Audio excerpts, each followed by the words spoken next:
Matigas. Bagay talaga. Nahanap mo. Pero hindi mahilig si Bea sa malalambot eh. Tatapon niya lang yan eh. Gusto niya yung mga laro-laruan na eh. Kasi uwi na rin ako agad. So naghanap kami ng pang sa mga bata. Sticker. May butterfly maker nga dito sa Villa. Ano nga yun?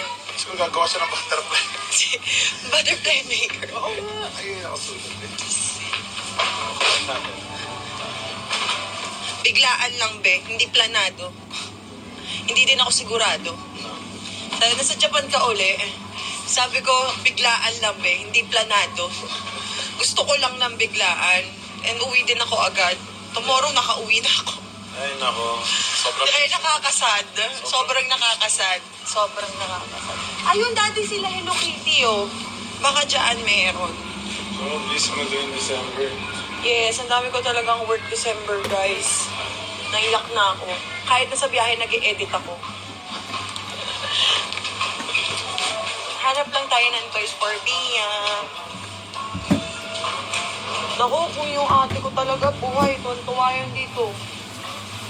Daddy, yung cute. Ano yan? Tingnan mo, anong ginagawa mo? Anong ginagawa mo? Ay, antayin niyo yung mga pinagbibigay na ito sa akin. Sa sobrang dami niya pinagbibigay na pressure ako. Sabi ko sa kanya, sige, regaluhan na lang kita ng baby.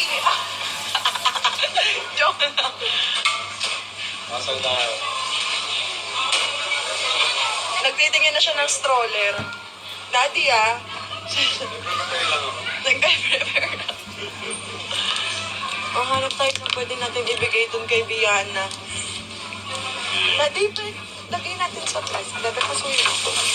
Thank you, Mama.